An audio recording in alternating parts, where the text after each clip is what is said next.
Once again, just in terms of attendance, it's breaking records. Every year we seem to have a bigger conference with more people attending and more things going on.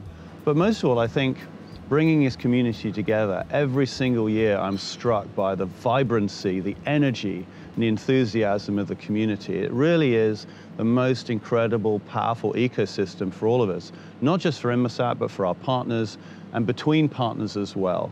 I'm always struck by how we enjoy each other's company and how when we get the chance to get together, we come up with cracking ideas, great new products and services, better ways of working together to continue to grow our businesses. So all of that is permeating this conference. So I think we've got a very solid partnership right now, a sense of excitement about the future and future growth, a realization that we're working together to create sustained profitability for all of us, which of course translates into solidity, and it translates into an ability to keep investing in new growth opportunities as we create them in the years to come. And of course at the epicenter of all of that investment is Global Express. And this conference has been about explaining how we're moving from a year of transition this year as we put the pieces in place to roll out the GX network, so that once it's global, at the end of the first half of next year, 2015, we move into a growth inflection point, double-digit growth for years and years to come. And it's preparing for that this conference is all about.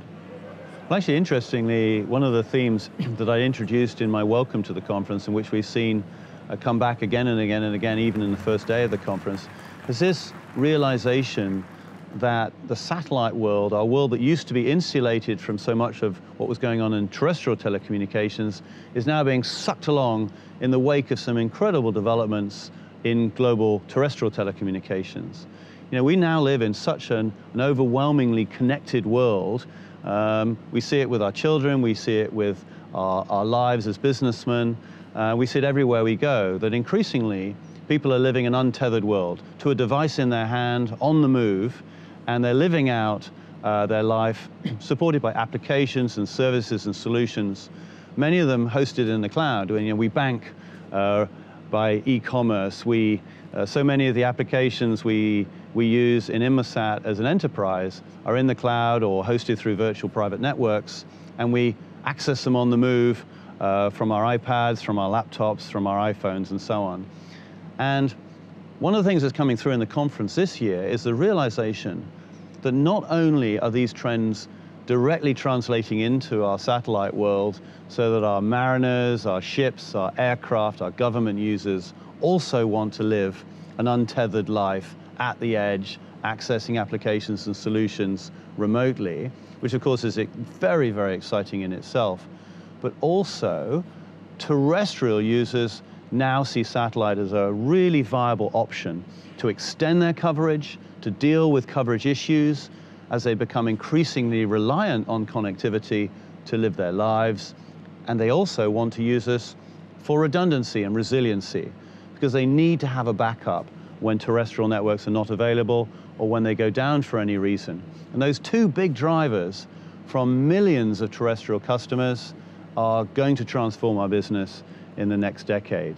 Let me give you one example.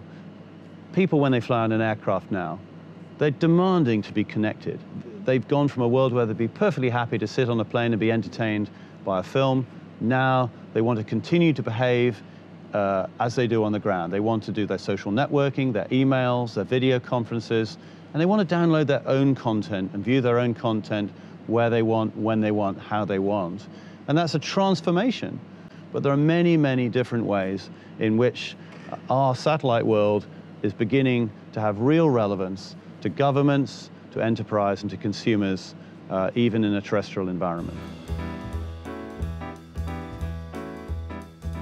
I think first off, 2015 has to be about launching Inmarsat 5 F2 and F3 quickly in the early part of the year. We know that that's well achievable. The satellites are ready to go. In fact, F2 will be shipped to Baikonur next weekend, so this is really, really imminent now. We've got to launch those satellites, bring them into operation, and roll out Global Express as a global service. That's really important because it's that the growth inflection point is delivered largely by this incredible revolutionary service, which will only really get traction once it's fully global. The second half of the year, we expect to be about that growth inflection point from GX. But of course, it's not just GX that 2015 is about.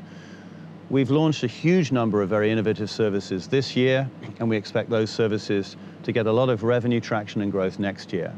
I'm talking about products like iSat Phone 2, Fleet 1, BGAN HDR, and iSat Hub, as well as, of course, the new government programs, LTAC and LASER, that are really going to revolutionize the markets that they serve and deliver new growth next year.